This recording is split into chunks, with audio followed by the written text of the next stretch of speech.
Hello बच्चों, let's start the question.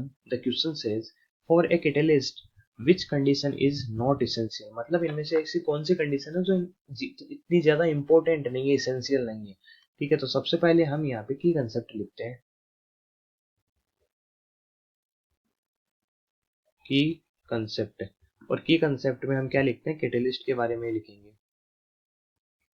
Catalyst, ठीक है। तो एक्चुअल में जो कैटलिस्ट होते हैं वो होते क्या है, तो कैटलिस्ट के बारे में हम लिखते हैं एनी सब्सटेंस, एनी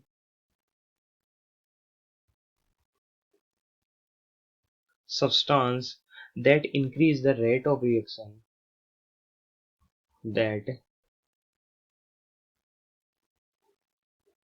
increase या फिर increases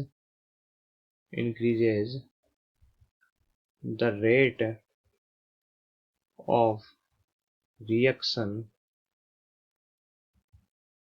the rate of reaction without itself being, without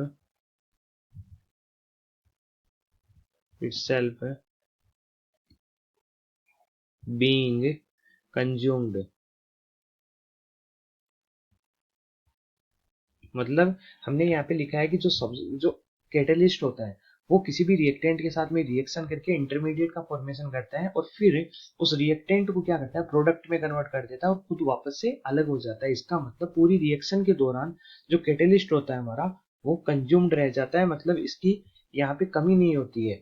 ठीक है, इसका कोई भी यूज इतना ही होता है कि ये रेट ऑफ रिएक्शन को बढ़ा देता है, रिएक्टेंट को अपने साथ में जोड़ के इंटरमीडिएट जल्दी बना देता है, और इंटरमीडिएट से जो प्रोडक्ट बनता है तो ये वापस से वहां से अलग हो जाता है। अब इसकी हम कुछ कंडीशंस भी लिख लेते हैं साथ में, कि हमें पता है कि जो कैटलिस्ट होता है ये किसी रिएक्टेंट के साथ में स्टार्टिंग में जुड़ेगा, ठीक है, इंटरमीडिएट बनाने के लिए। तो इसका मतलब ये है कि इसके पास में कम से कम फ्री वैलेंसी होनी चाहिए on the surface.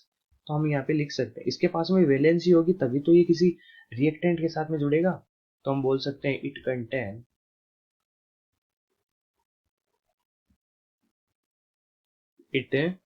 Contains free valency. ठीक है, दूसरी क्या हो सकती है, फ्री वैलेंसी जरूरी है। इसका मतलब जो फ्री वैलेंसी है तो इसकी पहले जितनी वैलेंसी थी उससे वो क्या होती है, जो वैलेंसी होती है वो इसकी वेरिएबल भी होनी चाहिए। ये क्या है, फ्री वैलेंसी क्यों चाहिए, हमें पता चल गया है कि जब फ्री वैलेंसी का मतलब ये है कि ये किसी रिएक्टेंट के साथ में जब जुड़ता है तो जुड़ने के लिए इसके पास में कोई ना कोई वैलेंसी रहनी चाहिए, ठीक है, जिससे उसके साथ में शेयरिंग कर सके। इसका मतलब ये वेरिएबल भी होनी चाहिए, वेरिएबल वैलेंसी भी होनी चाहिए। वो अपने आप हो जाएगी वेरिएबल, क्योंकि यहाँ पे फ्री वैलेंसी है। था वेरिएबल वैलेंसी का मतलब ये है कि अलग अलग वैलेंसी वाले रिएक्टेंट के साथ में भी जो कैटलिस्ट होता है वो जुड़ सकता है।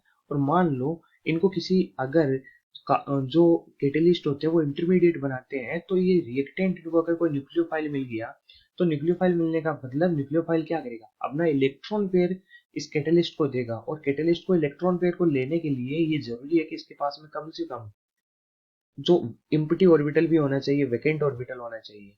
ठीक है, हम लिख सकते हैं इम्प्टी ऑर्बिटल। तो इस तरीके से हमने देखा। अब यहाँ पे देखो तीन ऑप्शन हमारे थे ऊपर, वो हमने यहाँ पे लिख लिया कि इस तरीके से इनकी जरूरत होती है। लेकिन इसके लिए यहाँ पे जो हाई आयनाइजेशन एनर्जी इसकी इतनी इसेंशियल नहीं, इसेंशियल कंडीशन नहीं है हाईली आयनाइजेशन एनर्जी इसकी हो। ठीक है, तो हमारे यहाँ पे जो ऑप्शंस दिए गए हैं इनमें से जो ए और सी और डी ऑप्शन तो क्या हो जाएंगे, यहाँ पे करेक्ट हो जाएंगे। लेकिन हमें पूछा है for a catalyst which condition is not essential, तो कंडीशन जो बी है ये इसेंशियल कंडीशन नहीं है।